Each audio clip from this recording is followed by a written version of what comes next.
मानव पसंद जी की कहानी ग्रैंड। कहानी वहीं से शुरू होती है जहां किसान और उसकी बीवी अपनी चिंता साझा कर रहे थे। अचानक उनका बेटा रवि, जो शहर में नौकरी ढूंढने गया था, थका मांदा गांव लौट आता है। दरवाजे पर खड़ा थके हुए सुमे, बाबा, माँ, मैं आ गया। किसान और उसकी बीवी रवि को देखते ही चौंक जाते हैं। बीवी तुरंत उठकर रवि के पास आती है।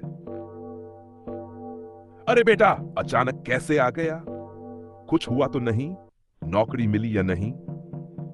मां, शहर में नौकरी मिलना आसान नहीं है। जहां भी जाता हूं लोग अनुभव मांगते हैं जो मेरे पास है ही नहीं, और जो काम मिलता है उसमें इतना पैसा भी नहीं है कि अपना खर्चा चला सकूं। इसलिए सोचा लौट आऊं। तो अब क्या करेगा? गांव में तो खेती करने में तुझे शर्म आती है, पढ़ाई करने के बाद तुझे ये काम छोटा लगने लगा। पर बेटा, इसी काम से हमने तुझे पढ़ाया। बाबा, मुझे माफ कर दो।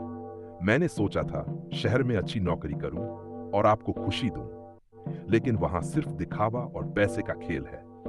मुझे अब समझ में आ गया कि असली जीवन तो गांव में है, जहां मेहनत का सम्मान होता है।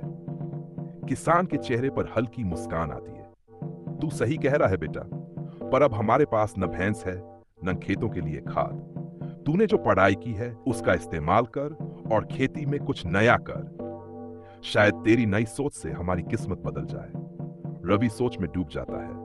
अगले दिन वह गांव के कुछ और किसानों से मिलता है और नई तकनीकों के बारे में जानकारी जुटाने लगता है। धीरे धीरे वह अपने खेतों में जैविक खेती शुरू करता है। बाबा देखो, मैंने शहर से सीखी बातों का इस्तेमाल किया है। अब हम केमिकल खाद की जगह जैविक खाद बनाएंगे। इससे मिट्टी भी अच्छी होगी और फसल भी। धीरे धीरे फसलें बढ़ने लगती हैं। गांव के लोग रवि की तरक्की देखकर प्रेरित होते हैं। कुछ ही महीनों में उनकी उपज अच्छी होने लगती है। रवि अपने गांव में एक छोटा जैविक उत्पाद केंद्र खोलता है। गांव का प्रधान रवि की तारीफ करते हुए, रवि, तुम्हारे प्रयास ने गांव की तस्वीर बदल दी। अब हम अपने बच्चों को शुद्ध दूध और खाना दे सकते हैं। ये सब तुम्हारी मेहनत का नतीजा है। किसान, मैंने कभी नहीं सोचा था कि मेरा बेटा खेती में इतना कुछ कर सकता है।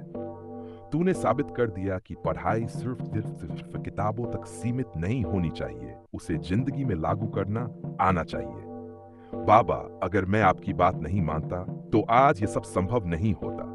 शहर ने मुझे ये सिखाया कि असली सुख अपने लोगों के साथ मिलकर काम करने में है। गांव में खुशहाली लौट आती है और इस मेहनत से न केवल उसके परिवार को बल्कि पूरे गांव को लाभ होता है। किसान अब अपनी जिंदगी